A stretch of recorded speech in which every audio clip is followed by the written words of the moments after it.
40년을 함께한 남편이 마지막 순간 내게 남긴 건 사랑의 말이 아니라 충격적인 고백이었습니다.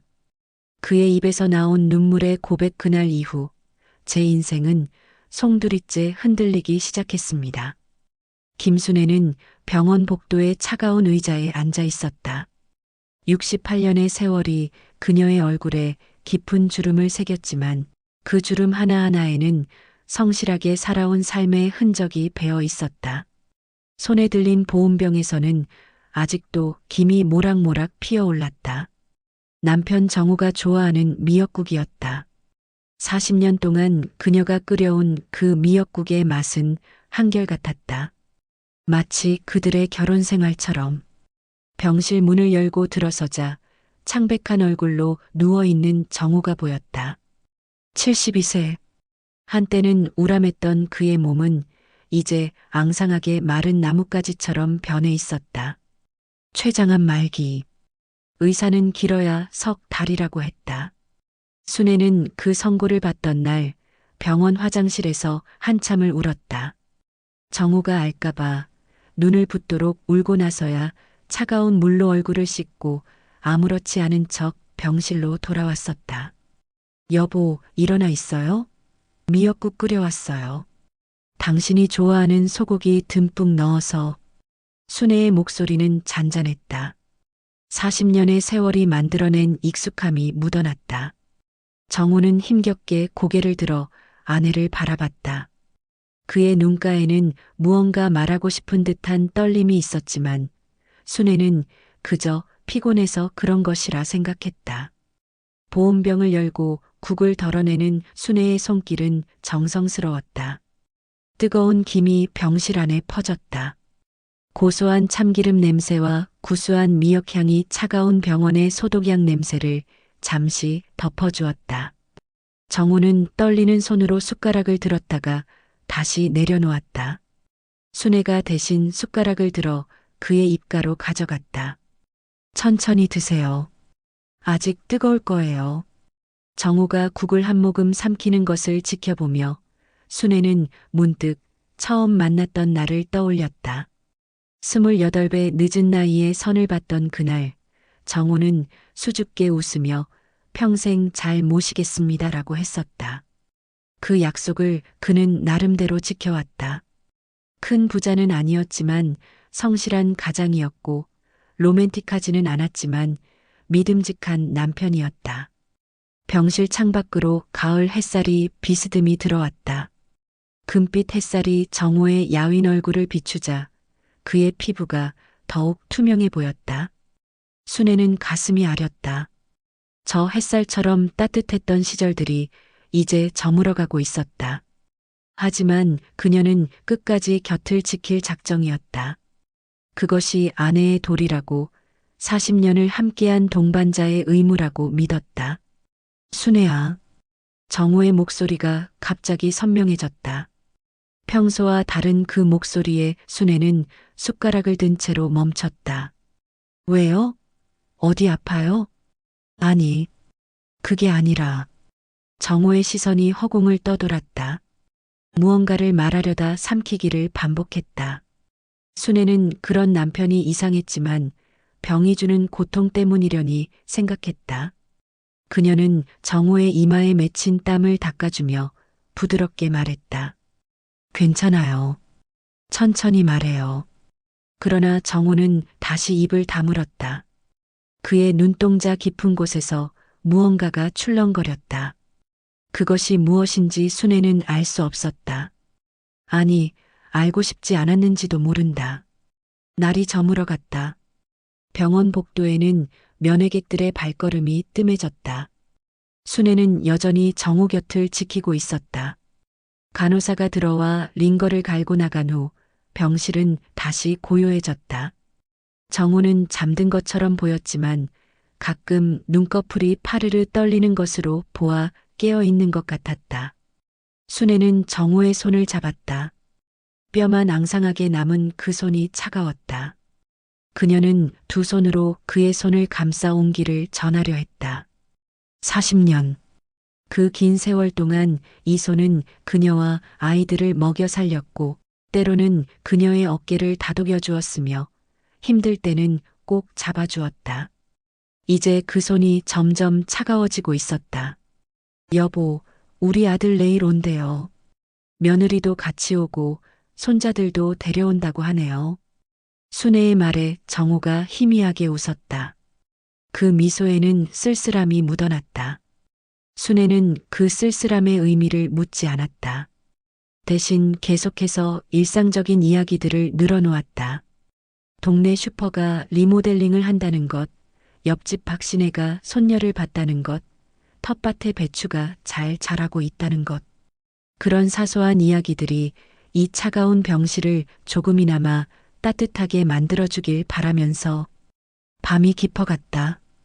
병원의 소음도 점차 잦아들었다. 순애는 간이 침대에 누워 천장을 바라봤다. 정호의 고르지 못한 숨소리가 어둠 속에서 들려왔다. 그 숨소리를 들으며 그녀는 생각했다. 이 숨소리가 언제까지 들릴까?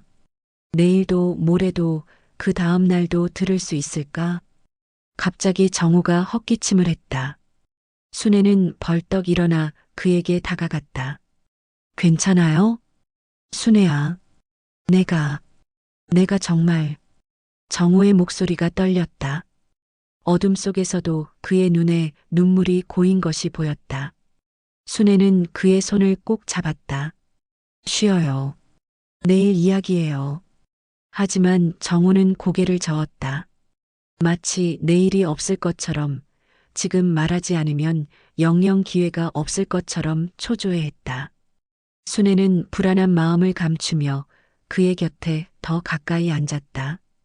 병실의 벽시계가 자정을 알렸다.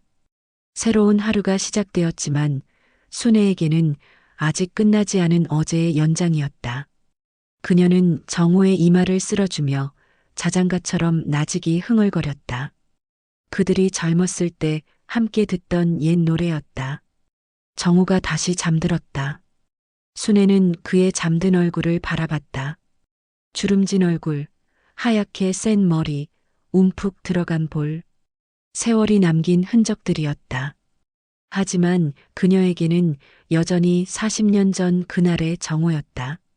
설레는 마음으로 첫 데이트를 하던 날에 떨리는 목소리로, 청혼하던 날에 첫 아이를 안고 기뻐하던 날의 정호였다. 순애는 알지 못했다.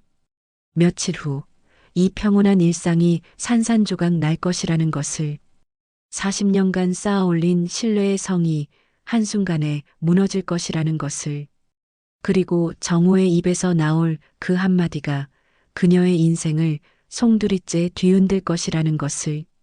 지금 이 순간 그녀는 그저 사랑하는 남편을 돌보는 한 명의 아내일 뿐이었다. 며칠이 더 지났다.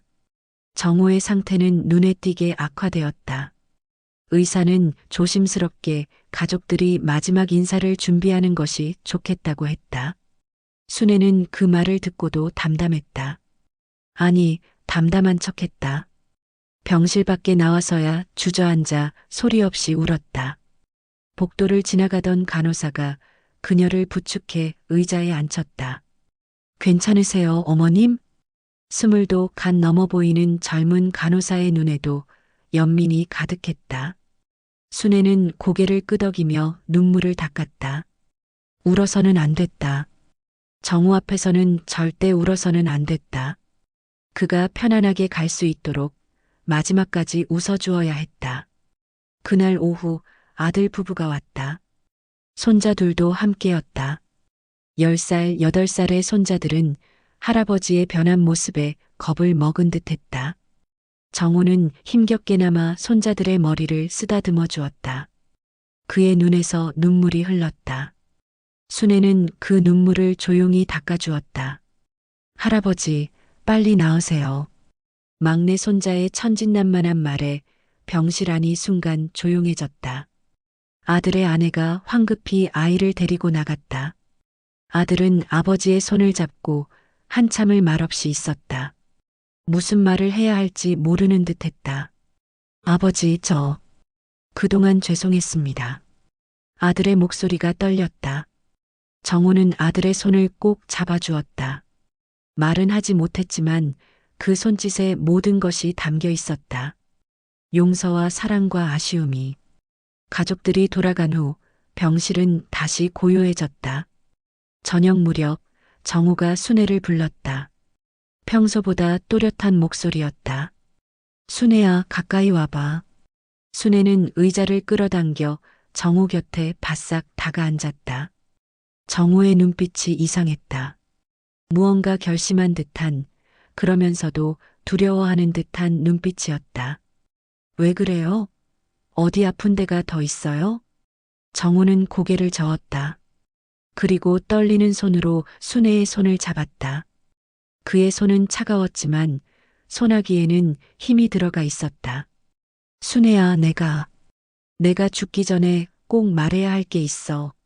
순애의 심장이 빠르게 뛰기 시작했다.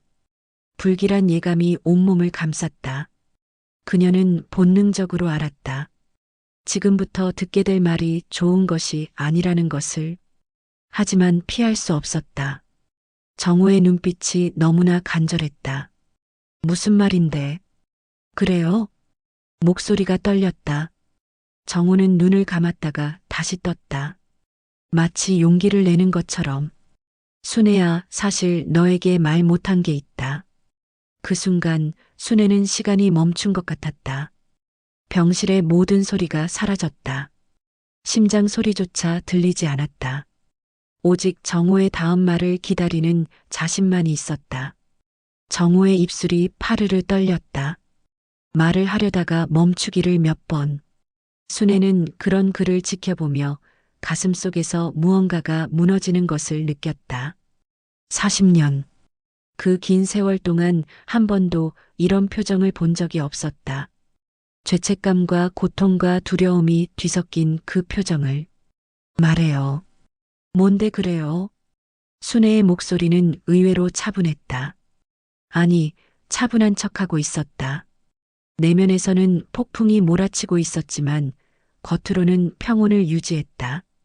정우를 위해서, 아니, 자신을 위해서. 정우가 다시 입을 열었다. 이번에는 정말로 말할 것 같았다. 순애는 숨을 멈췄다. 내가 10년 전에 거기까지 말하고 정우는 다시 멈췄다. 순애의 손을 잡은 그의 손에 땀이 배었다. 차가운 손에서 축축한 땀이 느껴졌다. 10년 전에 뭐요? 순애가 조심스럽게 물었다. 10년 전, 그때 무슨 일이 있었던가? 정우가 지방 출장을 자주 가던 시절이었다.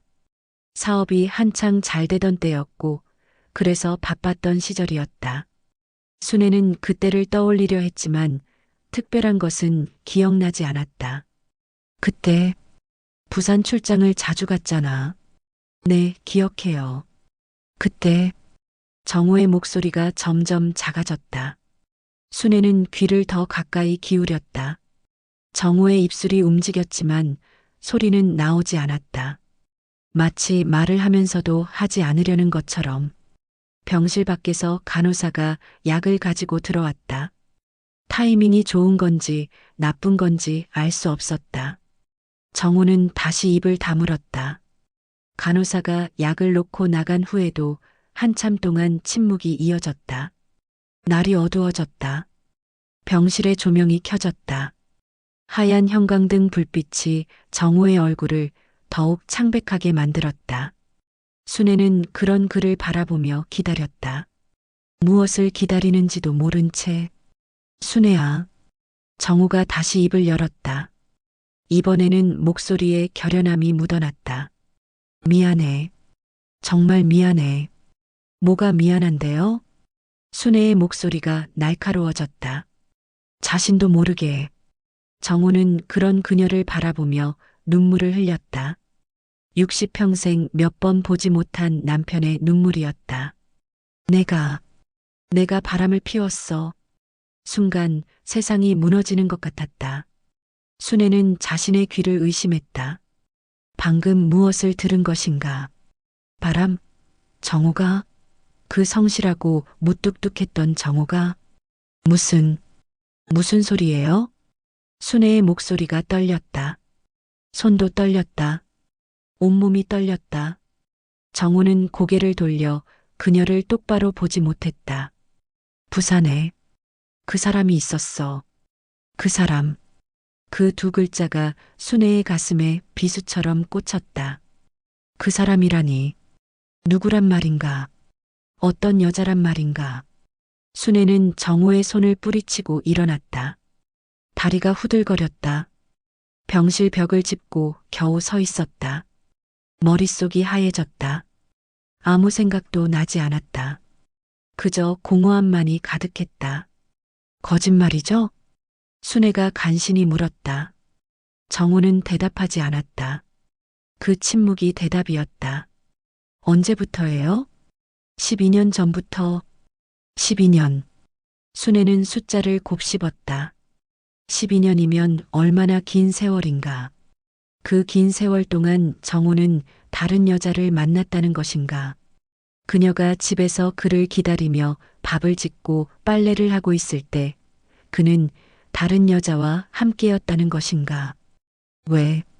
왜 이제 와서? 순애의 목소리가 울음으로 변했다. 정우는 대답하지 못했다. 아니, 무슨 대답을 할 수 있겠는가.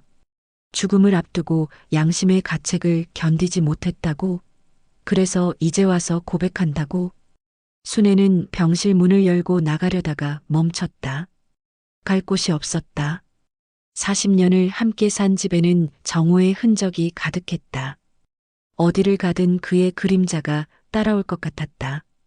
그녀는 다시 돌아섰다. 정우를 마주봤다. 눈물로 범벅이 된 그의 얼굴이 낯설었다. 그 여자는 누구예요? 물어보고 싶지 않았지만 물어야 했다. 알고 싶지 않았지만 알아야 했다. 정우는 한참을 망설이다가 입을 열었다. 부산에서 식당을 하는 우리보다 10살 어려. 10살 어린 여자. 순애는 웃음이 나올 것 같았다. 기가 막혀서 자신이 늙어가는 동안 정우는 젊은 여자를 만났구나. 자신이 주름살을 걱정할 때 그는 팽팽한 피부의 여자를 안았겠구나. 지금도 만나요? 2년 전에 정리했어. 정리. 그 단어가 가슴에 박혔다. 정리라니. 그렇게 쉽게 정리할 수 있는 것이었나? 그럼 자신과의 40년도 언제든 정리할 수 있었다는 말인가? 순애는 의자에 주저앉았다. 힘이 빠졌다. 정우가 무언가 더 말하려 했지만 그녀는 손을 들어 제지했다. 그만해요. 더는 듣고 싶지 않아요. 하지만 정우는 멈추지 않았다. 마치 독을 다 뱉어내야만 편해질 것처럼 계속해서 말을 이어갔다. 순애야, 하지만 난 당신을 사랑했어. 지금도 사랑해. 그 말에 순애는 웃었다. 공허한 웃음이었다. 사랑한다고요? 다른 여자를 만나면서도 날 사랑했다고요? 정우는 대답하지 못했다. 할 말이 없었을 것이다. 순애는 천천히 일어났다. 그리고 정우를 내려다봤다. 병든 몸으로 누워있는 그가 한없이 작아 보였다. 오늘은 집에 갈게요. 순애야, 내일 다시 올게요. 약속해요. 순애는 돌아서서 병실을 나왔다. 복도를 걸으면서도 현실감이 없었다. 마치 꿈을 꾸는 것 같았다. 악몽을. 깨어나면 모든 것이 거짓이었으면 좋겠다고 생각했다. 병원을 나와 택시를 탔다. 기사가 어디로 가냐고 물었지만 순애는 대답할 수 없었다. 집. 그곳이 이제 집이라 할 수 있을까? 정우와의 추억이 가득한 그곳이. 다음 날 아침 순애는 병원으로 가지 않았다. 처음이었다. 정우가 입원한 이후 단 하루도 빠진 적이 없었는데 침대에 누워 천장을 바라봤다. 눈을 감아도 정우의 고백이 귓가에 맴돌았다. 내가 바람을 피웠어. 그 한마디가 가슴을 후벼 팠다. 전화가 울렸다. 아들이었다. 엄마 왜 안 오냐고, 아버지가 찾는다고. 순애는 대답할 수 없었다. 무어라 설명해야 할지 몰랐다. 몸이 좀 안 좋아서 오후에 가겠다고 겨우 둘러댔다. 거실로 나왔다. 벽에 걸린 웨딩 사진이 눈에 들어왔다. 흑백 사진 속에 젊은 두 사람이 행복하게 웃고 있었다. 그때는 정말 행복했다. 아니, 행복하다고 믿었다. 그 믿음이 얼마나 허망한 것이었는지 이제야 알았다. 순애는 사진을 내렸다. 그리고 서랍 깊숙이 넣어버렸다. 더 이상 보고 싶지 않았다. 거짓된 행복의 증거를. 오후가 되어서야 병원에 갔다. 병실 문 앞에서 한참을 망설였다. 들어가면 또 정우의 얼굴을 봐야 한다. 그 얼굴을 어떻게 마주해야 할지 몰랐다. 문을 열고 들어가자 정우가 그녀를 바라봤다. 초조한 눈빛이었다. 순애는 표정 없이 다가가 자리에 앉았다. 밥은 먹었어요? 평소와 다름없는 목소리를 내려고 애썼다. 정우는 고개를 끄덕였다. 순애야, 어제 내가 한 말. 그만해요. 순애가 단호하게 말했다. 하지만 정우는 멈추지 않았다. 들어줘. 제발. 다 말하지 않으면 난 눈을 못 감을 것 같아. 순애는 한숨을 내쉬었다. 그래, 들어주자. 마지막이니까. 죽어가는 사람의 마지막 고해성사쯤으로 생각하자. 말해요. 정우는 잠시 망설이다가 입을 열었다. 떨리는 목소리였다. 그 여자한테 내 자식도 있어. 순간 순애는 자신의 귀를 의심했다. 자식? 자식이라고? 정우가 다른 여자와의 사이에 아이를 가졌다고? 뭐라고요? 순애의 목소리가 갈라졌다. 정우는 눈을 감았다. 눈물이 흘러내렸다. 아들이야. 올해 10살이야. 10살. 순애는 계산을 했다. 그럼 정우가 62살 때 낳은 아이란 말인가? 자신과의 사이에서는 이미 손자를 보고 있을 나이에 그는 다른 여자와 아이를 만들었단 말인가? 순애는 일어났다. 다리가 후들거려 제대로 서 있을 수가 없었다. 벽을 짚고 간신히 버텼다. 가슴이 찢어지는 것 같았다. 아니, 이미 찢어진 가슴이 다시 한번 갈기갈기 찢어지는 것 같았다. 순애야, 그만, 제발 그만해요. 순애가 소리쳤다. 병실 밖까지 들릴 정도로 큰 소리였다. 정우는 놀란 듯 입을 다물었다. 당신이 어떻게 그럴 수 있어요? 우리 아이들이 있는데, 우리 가정이 있는데. 순애의 목소리가 울음으로 변했다. 참으려 했지만 참을 수 없었다. 40년의 세월이, 40년의 믿음이, 40년의 사랑이 모두 거짓이었다는 것을 어떻게 받아들여야 한단 말인가. 그 아이는 우리 손자들과 동갑이네요. 순애가 비웃듯 말했다. 정우는 고개를 숙였다. 미안해. 정말 미안해. 미안하다고요? 그 말 한마디로 끝인가요? 순애는 정우에게 다가갔다. 그리고 그의 얼굴을 똑바로 봤다. 야위고 창백한 얼굴. 곧 죽을 사람의 얼굴. 하지만 이제는 불쌍하지도 않았다. 오히려 증오스러웠다. 왜 이제 와서 말하는 거예요? 왜? 양심이 견딜 수가 없어서. 양심이요? 당신한테 양심이 있었어요? 순애의 말이 날카로웠다. 정우는 아무 말도 하지 못했다. 12년 동안은 양심이 없었나요? 그 여자를 만날 때는, 그 여자와 아이를 만들 때는 양심이 어디 있었어요? 정우가 울었다. 소리내어 울었다. 순애는 그런 그를 차갑게 바라봤다. 동정심 따위는 생기지 않았다. 그 여자는 지금 어디 있어요? 부산에. 아직 부산에 있어. 아이 아빠가 당신인 걸 알아요? 알아. 하지만 호적에는 올리지 않았어. 호적? 그래, 당연히 그럴 것이다. 정우에게 그 아이는 숨겨야 할 존재였을 테니까. 순애는 웃었다. 공허한 웃음이었다. 그 여자한테도 버림받았네요. 순애야, 당신은 우리도 버리고 그 여자와 아이도 버린 거예요. 그 누구에게도 떳떳하지 못한 비겁한 인간이에요. 순애의 말에 정우는 반박하지 못했다. 사실이었으니까. 침묵이 이어졌다. 길고 무거운 침묵이었다. 순애는 창밖을 바라봤다. 해가 지고 있었다. 붉은 노을이 하늘을 물들이고 있었다. 아름다운 저녁이었다. 하지만 그녀의 마음은 칠흑 같은 어둠뿐이었다. 순애야, 한 가지만 부탁할게. 정우가 조심스럽게 입을 열었다. 순애는 돌아보지 않았다. 그 아이는 죄가 없어. 그 아이한테는 화내지 마. 순애가 돌아봤다. 믿을 수 없다는 표정으로. 지금 그 아이를 걱정하는 거예요? 내 앞에서? 그래도 내 핏줄이야. 그 말에 순애는 분노했다. 핏줄? 그럼 자신은 무엇인가? 40년을 함께한 아내는 무엇이란 말인가? 그럼 우리 아이들은요? 그 아이들도 당신 핏줄이에요. 그 아이들이 이 사실을 알면 어떻게 될 것 같아요? 정우가 놀란 듯 눈을 크게 떴다. 아이들한테는, 제발 아이들한테는 말하지 마. 이제 와서 무엇이 두려운 거예요? 순애가 차갑게 물었다. 정우는 간청하듯 그녀를 바라봤다.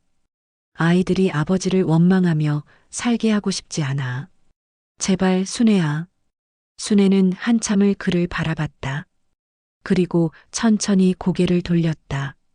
걱정 마요. 아이들한테는 말하지 않을 거예요. 당신을 위해서가 아니라 아이들을 위해서. 정우가 안도의 한숨을 내쉬었다.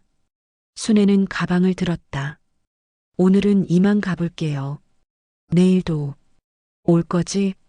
정우의 목소리에 불안함이 묻어났다. 순애는 대답하지 않고 병실을 나왔다. 복도를 걸으며 순애는 생각했다. 이제 어떻게 해야 할까? 정우를 용서해야 할까? 아니면 이대로 미워하며 살아야 할까? 그가 죽고 나면 자신에게는 무엇이 남을까? 병원을 나와 버스 정류장에 섰다. 버스를 기다리며 핸드폰을 꺼냈다. 아들한테서 문자가 와 있었다. 엄마, 아빠 많이 힘들어 하시는 것 같아요. 엄마가 옆에 있어 주세요. 순애는 웃었다. 쓴 웃음이었다. 아들은 모른다. 아버지가 어떤 사람인지, 어떤 일을 저질렀는지, 그리고 앞으로도 모를 것이다. 그것이 아들을 위한 그녀의 마지막 선물이 될 것이다. 버스가 왔다. 순애는 버스에 올랐다. 집으로 가는 버스가 아니었다.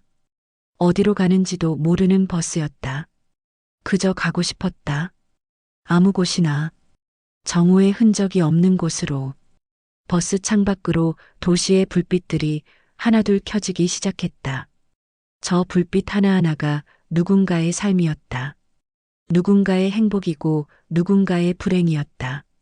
순애는 자신이 그 수많은 불행 중 하나라는 것이 서글펐다.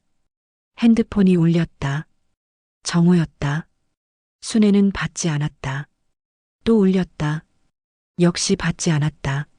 문자가 왔다. 순애야, 미안해. 정말 미안해. 순애는 핸드폰을 가방 깊숙이 넣었다. 그리고 눈을 감았다. 눈물이 흘렀다. 조용히 소리 없이 사흘째 병원에 가지 않았다. 아들이 찾아왔다. 현관문을 두드리며 엄마, 엄마 하고 불렀지만 순애는 문을 열지 않았다. 방 안에 누워 천장만 바라봤다. 몸을 일으킬 힘이 없었다. 아니, 일으키고 싶지 않았다. 엄마, 아빠가 위독해요. 의사 선생님이 시간이 얼마 안 남았대요. 문 밖에서 아들의 목소리가 들렸다. 울먹이는 목소리였다. 순애는 이불을 머리까지 뒤집었었다. 듣고 싶지 않았다. 정우가 죽든 살든 이제 상관없었다. 아니, 상관없는 척했다. 아들이 떠나고 한참 후에야 순애는 일어났다. 거울을 봤다. 사흘 만에 보는 자신의 얼굴이 낯설었다. 눈은 퀭하니 들어가고 광대뼈는 도드라졌다. 마치 정오처럼 죽어가는 사람 같았다. 부엌으로 나가 물을 마셨다. 차가운 물이 목구멍을 타고 내려갔다. 그제야 조금 정신이 들었다. 순애는 싱크대에 기대어 서서 생각했다. 이렇게 끝낼 것인가? 40년을 함께한 사람과 이렇게 작별할 것인가? 핸드폰을 확인했다. 부재중 전화가 수십 통, 문자가 수십 개였다. 정호, 아들, 며느리, 심지어 손자들까지 모두가 그녀를 찾고 있었다. 할머니 어디 계세요? 할아버지가 할머니 찾아요. 어린 손자의 문자에 순애는 눈물이 났다. 그래, 가자. 마지막은 봐야 한다. 미워도 원망스러워도 마지막은 봐야 한다. 그것이 40년의 무게다. 순애는 옷을 갈아입고 병원으로 향했다. 병실 앞에 가족들이 모여 있었다. 아들이 그녀를 보자 안도의 한숨을 내쉬었다. 엄마, 어디 있었어요? 연락도 안 되고. 미안. 좀 정리할 게 있어서. 순애는 담담하게 말하고 병실로 들어갔다. 정우가 누워 있었다. 사흘 전보다 훨씬 야위어 있었다. 뼈만 남은 것 같았다. 산소호흡기를 하고 있었다. 의식도 희미한 듯했다. 정우 씨, 순애가 불렀다. 정우가 희미하게 눈을 떴다. 순애를 보자 눈에서 눈물이 흘렀다. 순애. 목소리가 거의 들리지 않았다. 순애는 침대 옆에 앉았다. 그리고 정우의 손을 잡았다. 뼈만 남은 차가운 손이었다. 왜 이제서야 말하는 거냐? 순애의 목소리는 차분했다. 분노도 슬픔도 없었다. 그저 담담할 뿐이었다. 정우가 무언가 말하려 했지만 숨소리만 거칠게 들릴 뿐이었다. 순애는 그의 손을 꼭 잡았다. 그래도 당신이 살아있을 때 말해줘서 다행이에요. 당신이 죽고 나서 알았다면 난 아마 미쳐버렸을 거예요. 정우의 눈에서 눈물이 더 많이 흘렀다. 순애는 그 눈물을 닦아주었다. 용서는 할 수 없어요. 지금은. 하지만 순애는 말을 멈췄다. 무어라 말해야 할지 몰랐다. 용서할 수 없지만 미워할 수도 없는 이 감정을 어떻게 표현해야 할까? 하지만 당신이 가는 길은 편안했으면 좋겠어요. 정우가 희미하게 고개를 끄덕였다. 감사하다는 듯이. 병실 밖에서 의사가 들어왔다. 가족들도 함께 들어왔다. 의사는 조용히 말했다. 시간이 얼마 남지 않았습니다. 순애는 고개를 끄덕였다. 알고 있었다. 정우의 숨소리만 들어도 알 수 있었다. 곧 떠날 사람의 숨소리였다. 가족들이 정우 곁에 모였다. 아들이 아버지의 손을 잡고 울었다. 며느리도 손자들도 울었다. 순애만 울지 않았다. 울 수가 없었다. 이미 며칠 동안 울 만큼 울었다. 이제는 눈물도 나지 않았다. 정우가 순애를 봤다. 무언가 말하고 싶은 듯 했다. 순애는 귀를 가까이 댔다. 미안. 사랑. 그 말을 끝으로 정우는 눈을 감았다. 심전도가 일직선이 되었다. 의사가 사망 시각을 확인했다. 오후 5시 43분. 순애는 정우의 얼굴을 바라봤다. 평온한 얼굴이었다. 모든 고통에서 해방된 듯한 얼굴이었다. 그녀는 정우의 눈을 감겨주었다. 그리고 조용히 말했다. 이제 편히 쉬어요. 장례식장은 조용했다. 많은 사람이 찾아왔지만 순애는 누구와도 대화하고 싶지 않았다. 그저 영정 사진 앞에 앉아 있을 뿐이었다. 웃고 있는 정우의 사진. 10년 전에 찍은 사진이었다. 그때 그는 다른 여자를 만나고 있었다. 그런데도 이렇게 웃을 수 있었구나. 둘째 날 밤 조문객이 뜸해진 시간에 낯선 여자가 들어왔다. 검은 옷을 입은 마른 여자였다. 순애보다 한참 어려 보였다. 여자는 영정 앞에서 잠시 서 있다가 순애에게 다가왔다. 저 부산에서 왔습니다. 그 한마디에 순애는 알았다. 이 여자가 누구인지. 정우가 말한 그 여자였다. 두 여자는 서로를 바라봤다. 말없이 무슨 말을 해야 할까? 정우를 사이에 둔 두 여자가 아이는 데려오지 않았어요? 순애가 먼저 입을 열었다.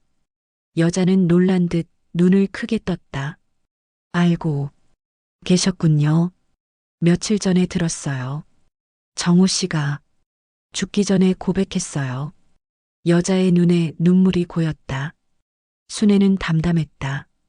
앉으세요. 순애가 옆자리를 가리켰다. 여자는 망설이다가 앉았다. 두 여자는 나란히 앉아 영정을 바라봤다. 미안합니다. 여자가 말했다. 순애는 고개를 저었다. 당신만의 잘못은 아니에요. 정우 씨도 원했겠죠. 침묵이 이어졌다. 불편한 침묵이 아니었다. 오히려 서로를 이해하는 듯한 침묵이었다. 아이는 잘 있나요? 순애가 물었다. 여자가 고개를 끄덕였다. 네, 건강해요. 아버지를 많이 닮았어요. 아버지. 그 단어가 가슴에 박혔다. 정우는 그 아이에게도 아버지였구나. 아이한테 아버지가 돌아가셨다고 말했나요? 아니요. 아이는 아버지가 멀리 일하러 가 있다고만 알아요. 순애는 한숨을 내쉬었다. 그 아이도 불쌍했다. 아버지가 있으되 없는 아이. 정우의 또 다른 희생자였다. 가요. 이제 순애가 말했다. 여자가 일어났다. 그리고 한 번 더 고개를 숙였다. 정말 죄송합니다. 가요. 여자가 떠난 후 순애는 혼자 남았다. 영정 속에 정우가 여전히 웃고 있었다. 순애는 그 사진을 바라보며 말했다. 당신이 남긴 상처들이 너무 많네요. 다음 날 장례를 치렀다. 화장을 하고 납골당에 안치했다. 순애는 정우의 유골함을 바라보며 생각했다. 이제 끝이구나. 40년의 결혼 생활이 배신과 거짓으로 얼룩진 그 세월이 이제 끝이구나. 집에 돌아온 순애는 거실에 앉았다. 텅 빈 집이 낯설었다. 정우가 앉던 자리, 정우가 쓰던 물건들. 모든 것이 그대로였지만 정우만 없었다. 순애는 일어나 정우의 서재로 갔다. 책상 서랍을 열었다. 거기에는 오래된 수첩이 있었다. 정우의 일기장이었다. 순애는 망설이다가 펼쳐봤다. 오늘도 부산에 갔다. 그녀와 아이를 만났다. 아이가 아빠라고 부를 때마다 가슴이 아프다. 순애에게 미안하다. 하지만 멈출 수가 없다. 순애는 일기장을 덮었다. 더 읽고 싶지 않았다. 아니, 읽을 수 없었다. 그녀는 일기장을 들고 마당으로 나갔다. 그리고 불을 붙였다. 일기장이 타들어갔다.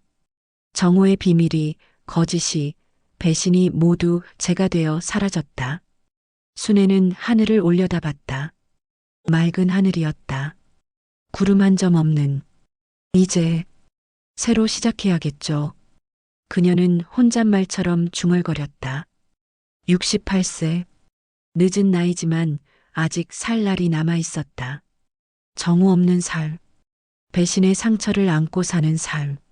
하지만 그래도 살아야 했다. 순애는 집으로 들어갔다. 그리고 전화기를 들었다. 오래전부터 배우고 싶었던 그림 교실에 전화를 걸었다. 여보세요? 거기 그림 교실이죠?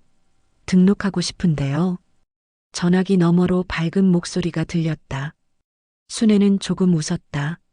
아주 작은 미소였지만 며칠 만에 짓는 진짜 미소였다. 해가 저물고 있었다. 붉은 노을이 창문을 물들였다. 순애는 창밖을 바라봤다. 내일은 새로운 날이 될 것이다. 상처를 안고 그러나 계속 걸어가야 하는 또 하나의 날이 될 것이다. 장례식이 끝나고 일주일이 지났다. 순애는 텅 빈 집에서 정호의 유품을 정리하고 있었다. 오래된 지갑, 손목시계, 안경. 하나하나가 40년의 흔적이었다. 그녀는 정호가 즐겨 입던 낡은 스웨터를 품에 안았다. 아직도 그의 채취가 남아있는 것 같았다.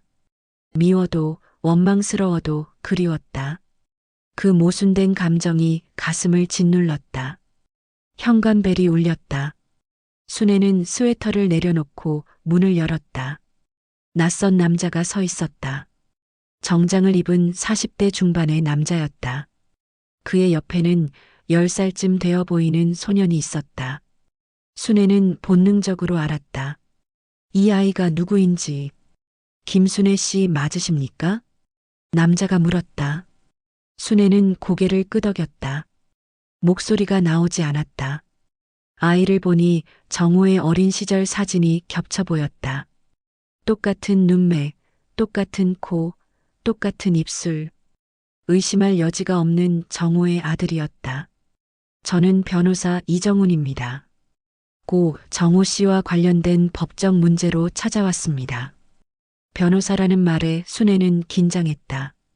무슨 법적 문제란 말인가. 정호가 죽은 지 일주일밖에 안 됐는데. 들어오세요. 순애는 마지못해 그들을 집 안으로 들였다. 거실에 앉자 변호사가 서류 가방을 열었다. 아이는 순애를 훔쳐보며 불안한 듯 손을 꼼지락거렸다. 변호사가 서류를 꺼내며 말했다. 단도직입적으로 말씀드리겠습니다. 이 아이는 고 정호 씨의 친자입니다. 그리고 정당한 상속권이 있습니다. 순애의 가슴이 철렁 내려앉았다. 알고는 있었지만 이렇게 직접적으로 들으니 충격이었다. 상속권이라니. 정호가 평생 읽어놓은 것을 이 아이가 가져간다는 말인가. 증거가 있습니까? 순애가 떨리는 목소리로 물었다. 변호사는 친자 확인서를 내밀었다. 의학적으로 99.9% 일치한다는 내용이었다. 순애는 서류를 내려놓았다. 부인할 수 없는 사실이었다. 아이의 어머니는 어디 있습니까? 밖에서 기다리고 있습니다. 순애는 창밖을 내다봤다. 검은 승용차 안에 여자가 앉아 있었다. 장례식장에 왔던 그 여자였다. 순애는 한숨을 내쉬었다. 들어오라고 하세요.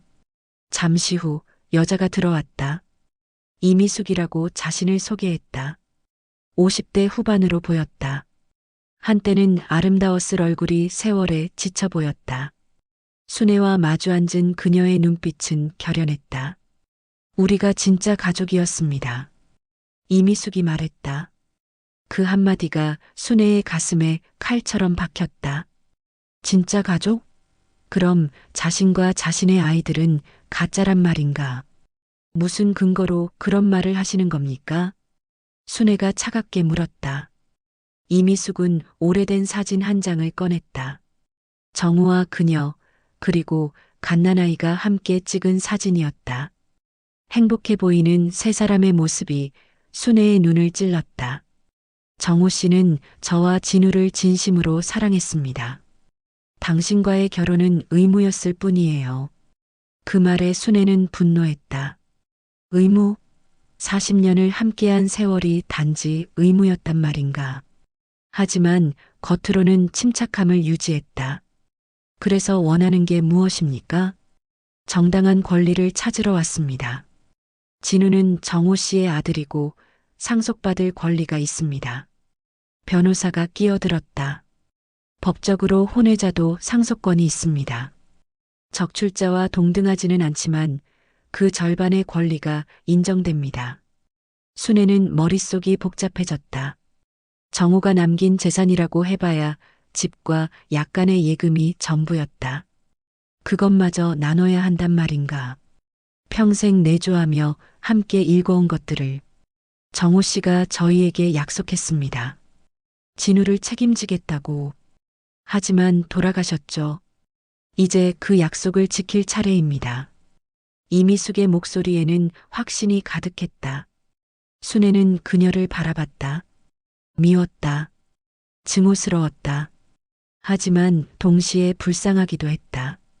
그녀도 정호에게 버림받은 여자였으니까. 아이가 조심스럽게 입을 열었다. 할머니.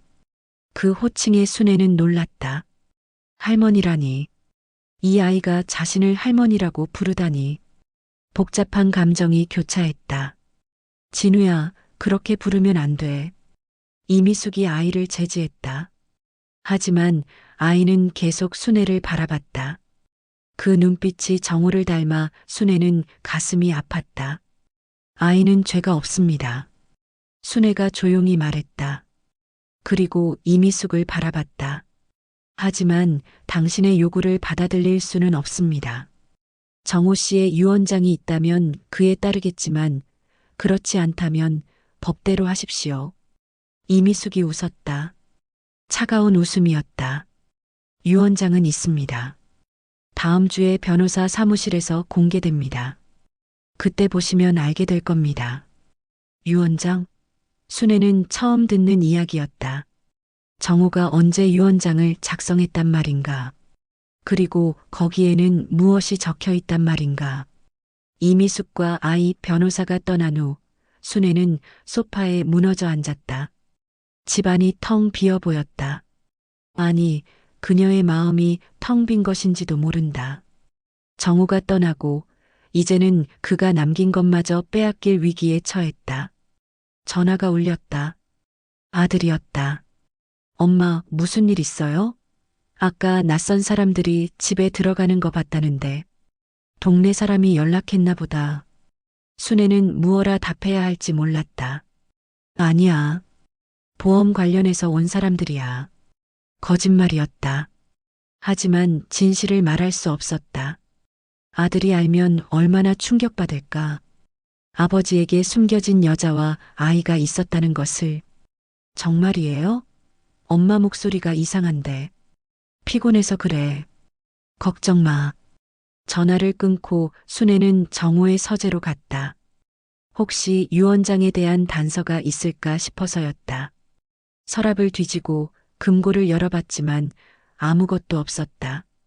정호는 정말 모든 것을 숨기고 간 것일까? 책상 위에 놓인 액자가 눈에 들어왔다. 가족 사진이었다. 아들, 딸, 손자들과 함께 찍은 작년 설날 사진. 모두가 웃고 있었다. 행복해 보였다. 하지만 그 행복 뒤에는 거짓이 숨어 있었다.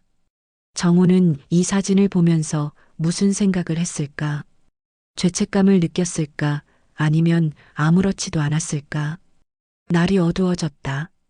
순애는 부엌에서 라면을 끓였다. 정호가 없으니 제대로 된 밥을 차릴 의욕이 나지 않았다. 혼자 먹는 라면은 쓸쓸했다. 텔레비전을 켰지만 아무것도 들어오지 않았다. 그저 소리만 울릴 뿐이었다. 문득 이미숙의 말이 떠올랐다. 우리가 진짜 가족이었다. 그 말이 계속 머릿속을 맴돌았다. 진짜와 가짜. 정호에게 자신은 무엇이었을까? 그리고 그 여자는 무엇이었을까? 순애는 일어나 거울 앞에 섰다. 늙은 자신의 얼굴이 보였다. 주름지고 처진 피부, 하얗게 센 머리. 이미숙보다 훨씬 늙어 보였다. 정호는 그래서 그 여자를 선택한 것일까? 젊음을 원했던 것일까? 핸드폰이 울렸다. 모르는 번호였다. 받을까 말까 망설이다가 받았다. 여보세요? 순애 씨? 저예요. 이미숙이에요. 왜 또 전화를 했을까? 순애는 끊으려다가 참았다. 무슨 일이에요? 진우가 아버지 산소에 가고 싶다고 해서요. 혹시 같이 가실래요? 순애는 놀랐다. 같이 가자고? 정호의 두 여자가 함께 산소에 간단 말인가? 왜 저와 함께 가려고 하죠? 진우가 원해요. 할머니도 함께 가자고. 미안하지만 아이 마음을 생각해서. 순애는 한참을 망설였다. 그 아이 진우. 정호의 피를 이어받은 아이. 죄 없는 아이. 그래, 아이는 죄가 없다. 내일 오전에 만나요. 그렇게 말하고 전화를 끊었다. 순애는 알 수 없는 감정에 휩싸였다. 분노와 연민, 증오와 동정이 뒤섞였다. 이것이 정우가 남긴 마지막 숙제인가? 이 복잡한 관계를 정리하는 것이 밤이 깊어갔다. 순애는 잠들지 못하고 뒤척였다. 내일이면 정호의 산소에서 그 여자와 아이를 다시 만날 것이다. 무슨 말을 해야 할까? 어떤 표정을 지어야 할까? 그리고 다음 주에 공개될 유언장에는 무엇이 적혀 있을까? 창밖에서 빗소리가 들렸다. 가을비가 내리기 시작했다. 차갑고 쓸쓸한 비였다. 정우가 좋아하던 가을비. 그는 비 오는 날이면 항상 막걸리를 마시고 싶다고 했다. 순애는 눈을 감았다. 빗소리를 들으며 잠들려 했지만 잠은 오지 않았다. 긴 밤이 될 것 같았다. 일주일 후 변호사 사무실. 순애는 검은 정장을 입고 앉아 있었다. 옆에는 아들과 딸이 함께였다. 그들은 아직 진실을 모른다. 단지 아버지의 유언장 공개가 있다고만 들었을 뿐이다. 맞은편에는 이미숙과 진우가 앉아 있었다. 공기가 무거웠다. 누구도 먼저 말을 꺼내지 않았다. 변호사가 들어왔다. 정호의 유언장을 담은 봉투를 들고 있었다. 순애의 심장이 빠르게 뛰었다. 저 종이 한 장이 모든 것을 결정할 것이다. 40년의 결혼 생활이 어떤 의미였는지, 정호에게 자신이 무엇이었는지, 지금부터 고 정호 씨의 유언장을 공개하겠습니다. 변호사의 목소리가 사무실에 울렸다. 봉투를 뜯는 소리가 유난히 크게 들렸다. 순애는 손을 꼭 쥐었다. 손바닥에 땀이 배었다. 변호사가 유언장을 펼쳤다. 그리고 읽기 시작했다. 정호의 떨리는 필체로 쓰인 글이었다. 본인 정호는 다음과 같이 유언합니다. 나의 모든 재산은. 변호사가 잠시 멈췄다. 그리고 계속 읽었다. 나의 모든 재산은 아내 김순애와 아들 진우에게 반반씩 나누어 상속합니다. 순간 사무실 안이 얼어붙었다. 순애는 자신의 귀를 의심했다. 반반씩? 정우가 그 아이에게 재산의 절반을 준다고? 아들이 벌떡 일어났다. 이게 무슨 소리입니까? 진우라는 아이가 누구입니까? 아들의 목소리가 떨렸다. 분노와 충격이 섞여 있었다. 딸도 창백한 얼굴로 어머니를 바라봤다. 엄마, 이게 어떻게 된 일이에요? 순애는 대답할 수 없었다. 입이 떨어지지 않았다. 눈앞이 캄캄해졌다. 정우가 이럴 수 있나? 마지막까지 이런 상처를 남기다니. 이미숙이 조용히 말했다. 진우는 정우 씨의 아들입니다. 혼외자이지만 친자입니다. 그 말에 아들이 폭발했다. 뭐라고요? 아버지가 바람을 피웠다는 겁니까? 그렇습니다. 이미숙의 담담한 대답에 아들은 주저앉았다. 딸은 울기 시작했다. 가족들이 무너지는 순간이었다. 순애는 그런 자식들을 바라보며 가슴이 찢어졌다. 차라리 자신만 알고 있었으면 좋았을 텐데. 아이들까지 이런 충격을 받게 되다니. 거짓말이야. 우리 아버지가 그럴 리 없어. 딸이 울부짖었다. 하지만 변호사가 친자 확인서를 보여주자 더 이상 부인할 수 없었다. 과학적 증거 앞에서 믿음은 무너졌다. 순애는 천천히 일어났다. 다리가 후들거렸지만 버텼다. 그리고 이미숙을 바라봤다. 당신이 원하던 대로 됐네요. 목소리가 갈라졌다. 이미숙은 대답하지 않았다. 그저 아들 진우의 어깨를 감싸고 있을 뿐이었다. 변호사가 계속해서 유언장을 읽었다. 집은 순애가 계속 거주하되 현금 자산은 정확히 반으로 나눈다는 내용이었다. 순애는 쓴웃음을 지었다. 정우는 끝까지 계산적이었구나. 자신과 그 여자 사이에서 균형을 맞추려 했구나. 엄마, 이건 인정할 수 없어요. 변호사님, 이 유 원장의 이의를 제기할 수 있습니까? 아들이 물었다. 변호사는 고개를 저었다. 유 원장은 법적으로 유효합니다. 고인의 자필이 확인되었고 날짜와 서명도 명확합니다. 순애는 의자에 주저앉았다. 모든 것이 끝났다. 정호의 배신은 죽어서도 계속되고 있었다. 그가 남긴 상처는 너무 깊었다. 진우가 조심스럽게 다가왔다. 10살의 어린아이. 무슨 죄가 있겠는가. 그저 태어난 것이 죄라면 죄일 뿐. 할머니, 저 때문에. 죄송해요. 아이의 말에 순애는 눈물이 났다. 이 아이도 피해자다. 아버지 없이 자라야 했고, 이제는 이복 형제들의 증오를 받아야 한다. 너는 잘못이 없어. 순애가 간신히 말했다. 진우의 눈에도 눈물이 고였다. 아들이 다시 일어났다. 엄마, 집에 가요. 여기 더 있을 필요 없어요. 순애는 고개를 끄덕였다. 일어서려는데 다리에 힘이 없었다. 딸이 부축했다. 가족들이 사무실을 나가려는데 변호사가 불렀다. 잠깐만요. 아직 유 원장을 다 읽지 않았습니다. 모두가 멈춰섰다. 변호사는 유 원장의 다음 장을 펼쳤다. 추가 조항이 있습니다. 순애는 다시 앉았다. 또 무엇이 있단 말인가. 더 이상의 충격은 견딜 수 없을 것 같았다. 변호사가 읽기 시작했다. 단, 이 상속은 다음 조건 하에 유효합니다.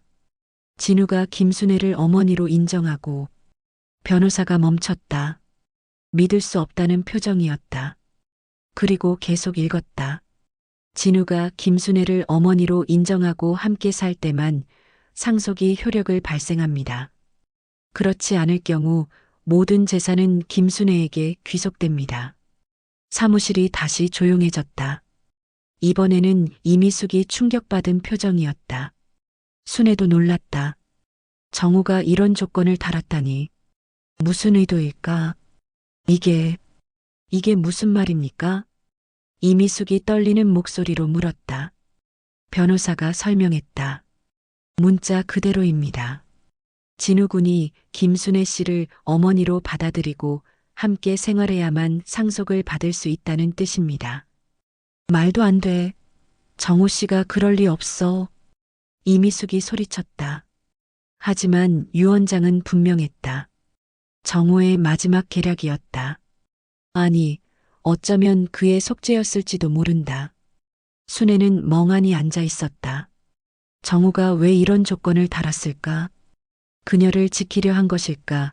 아니면 또 다른 시험을 한 것일까?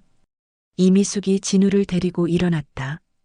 우리는 이 조건을 받아들일 수 없습니다. 진우야, 가자. 하지만 진우는 움직이지 않았다. 그리고 순애를 바라봤다.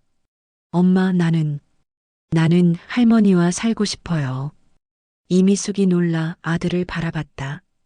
진우야, 무슨 소리니? 아빠가 항상 말했어요. 할머니는 좋은 분이라고. 나에게도 할머니가 있었으면 좋겠다고 생각했어요.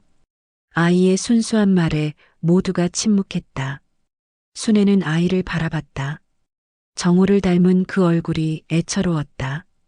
이미숙이 아들을 끌고 가려 했지만 진우는 버텼다. 엄마, 우리도 가족이 되고 싶어요. 진짜 가족이요. 그 말에 순애는 눈물이 터졌다. 가족. 그 아이가 원하는 것은 돈이 아니라 가족이었구나. 아들이 나섰다. 엄마, 이건 아버지의 또 다른 배신이에요. 그 아이를 받아들일 필요 없어요. 딸도 동의했다. 맞아요, 엄마. 우리가 엄마를 지킬게요. 순애는 자식들을 바라봤다.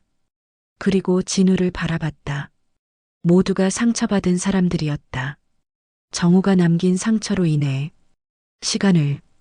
시간을 주세요. 순애가 간신히 말했다. 변호사가 고개를 끄덕였다. 일주일 안에 결정해 주시면 됩니다. 모두가 사무실을 떠났다. 순애는 마지막으로 유 원장을 다시 봤다. 정호의 글씨가 떨리고 있었다. 죽음을 앞두고 쓴 것이 분명했다. 그는 무슨 생각으로 이런 조건을 달았을까? 집으로 돌아오는 길 아들이 운전하며 말했다. 엄마, 아버지가 너무해요. 어떻게 이럴 수 있어요? 순애는 창밖을 바라봤다. 정우가 자주 가던 길이었다. 이제는 그가 없는 길.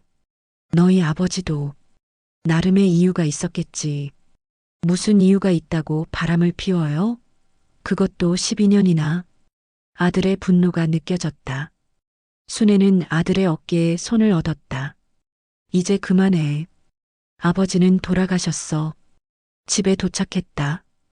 현관문을 열자 정호의 신발이 보였다. 아직 치우지 못했다. 순애는 신발을 들어 신발장에 넣었다. 이제 정리할 때가 된 것 같았다. 거실에 앉아 차를 마시며 순애는 생각했다. 진우를 받아들여야 할까? 정호의 피를 이어받은 아이. 그 아이와 함께 산다는 것은 매일 정호의 배신을 마주한다는 의미였다. 견딜 수 있을까? 하지만 아이의 눈빛이 잊히지 않았다. 진짜 가족이 되고 싶어요.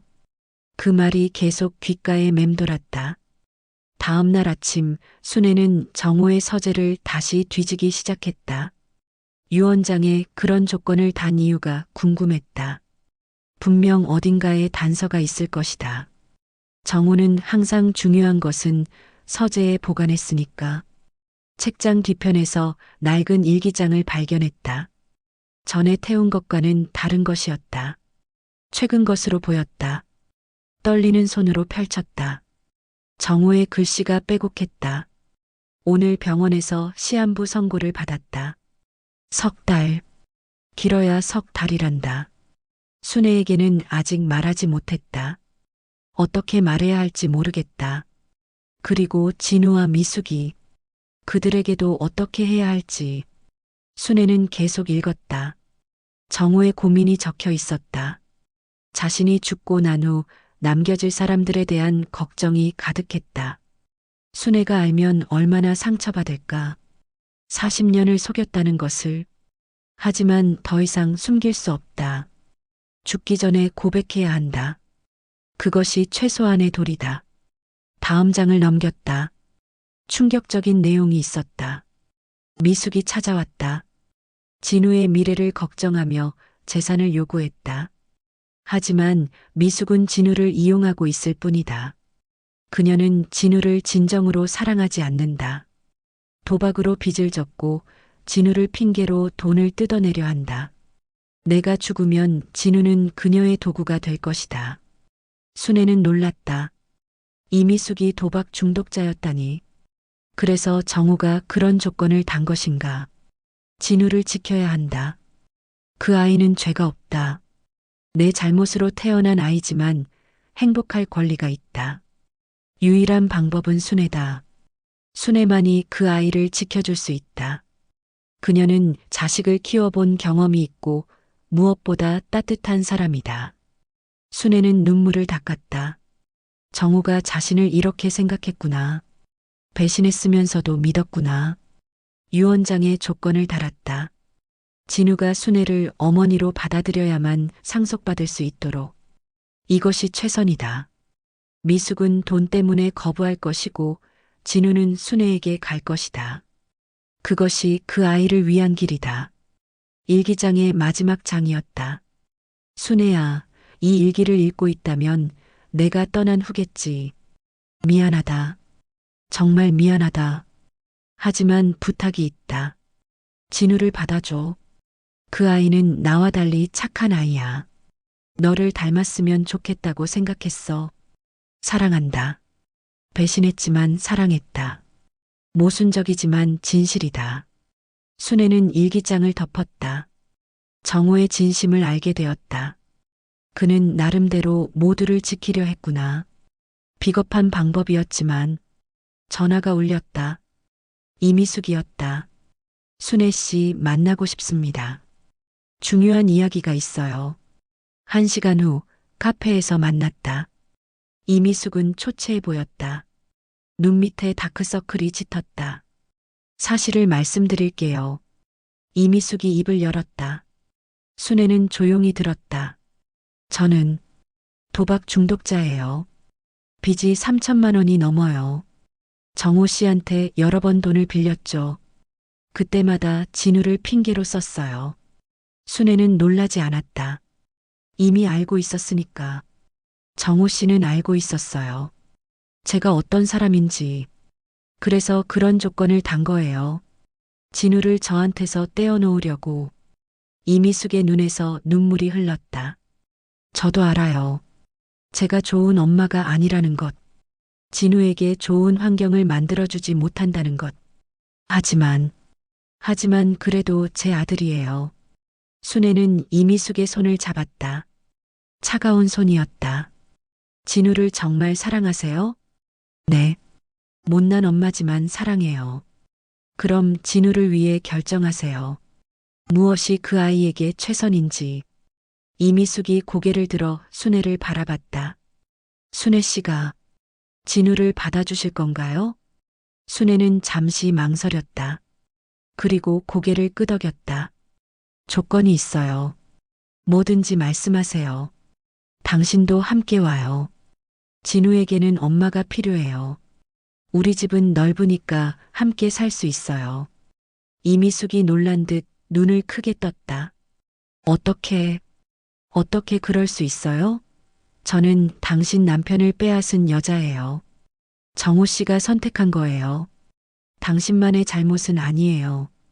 그리고 우리 모두 피해자예요. 정호 씨의 거짓말에 이미숙이 울기 시작했다. 오열했다. 순애는 그녀가 울도록 내버려뒀다. 울어야 할 때는 울어야 한다. 하지만 당신 자식들이 반대할 거예요. 설득할게요. 시간이 걸리겠지만 그날 저녁 순애는 아들과 딸을 불렀다.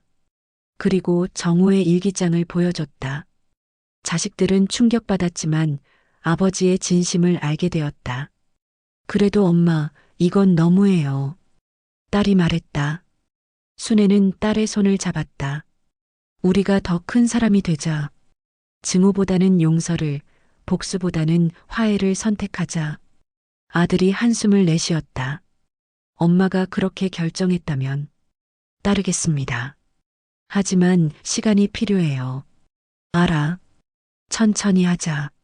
일주일 후 진우와 이미숙이 순애의 집으로 이사 왔다. 어색한 동거가 시작되었다. 진우는 순애를 큰엄마라고 부르기 시작했다. 이미숙은 집안일을 도우며 조금씩 가족이 되어갔다. 물론 쉽지 않았다. 매일이 어색하고 불편했다. 하지만 시간이 지나면서 조금씩 나아졌다. 진우의 밝은 웃음이 집안을 채웠다. 이미숙도 도박을 끊고 새 일자리를 찾았다. 어느 날 진우가 순애에게 다가와 말했다. 큰엄마 아빠가 하늘에서 기뻐하고 있을까요? 순애는 아이를 안았다. 그래, 분명 기뻐할 거야. 정우가 남긴 상처는 아직 아물지 않았다.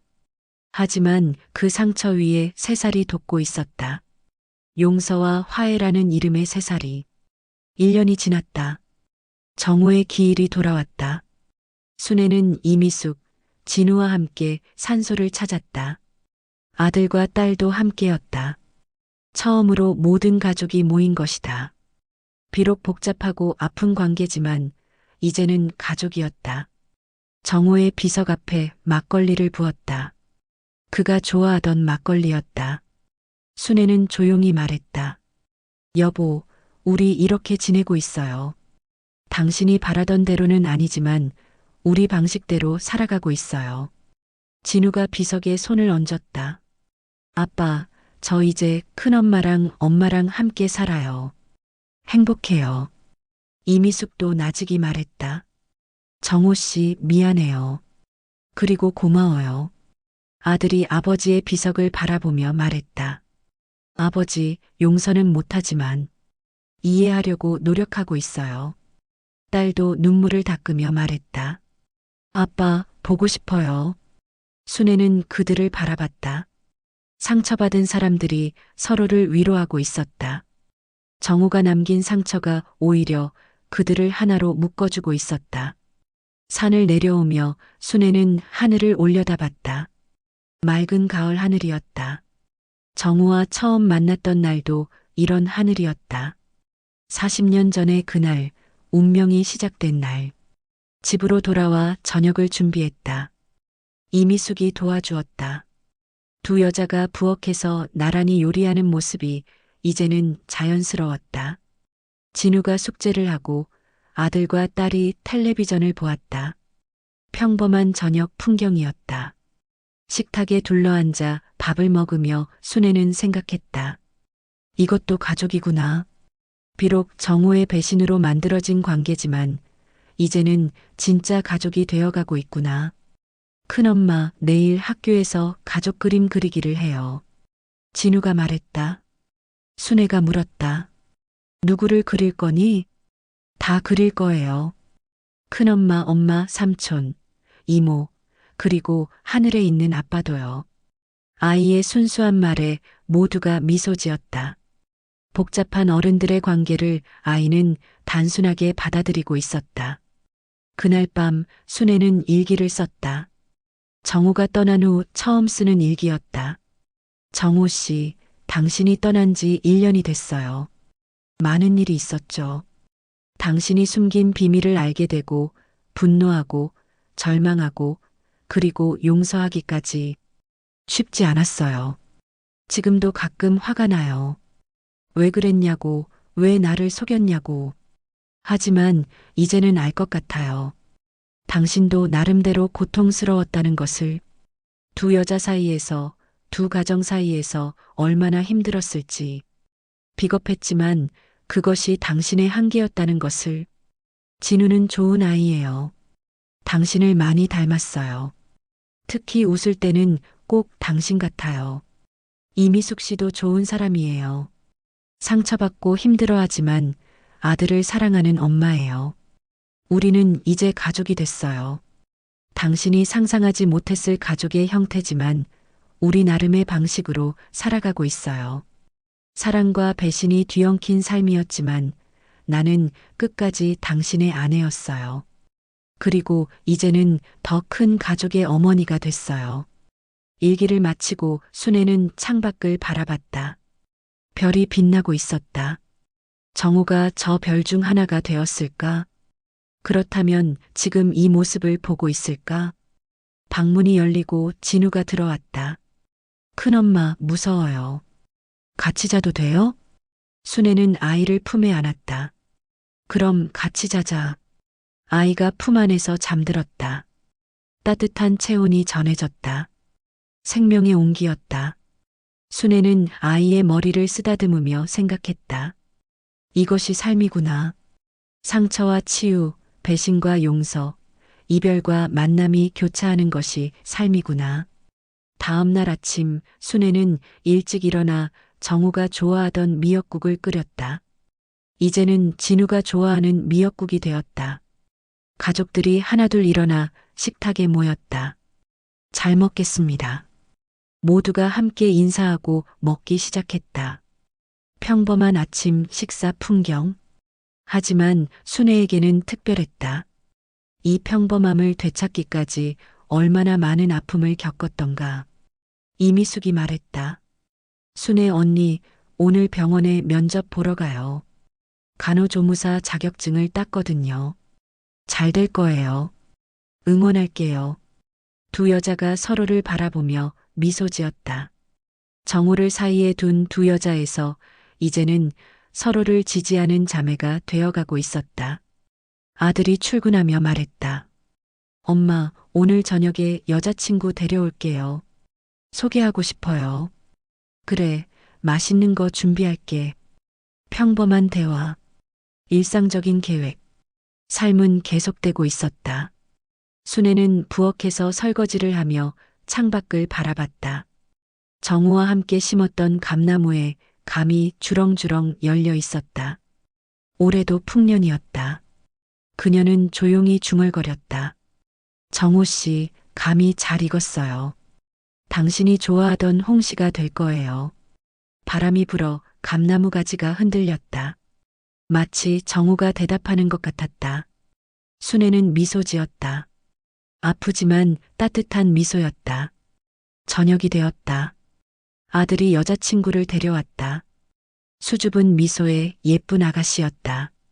가족들이 모여 저녁을 먹었다. 웃음소리가 집안을 가득 채웠다. 진우가 그림을 들고 왔다. 큰엄마, 이거 봐요. 우리 가족 그림이에요.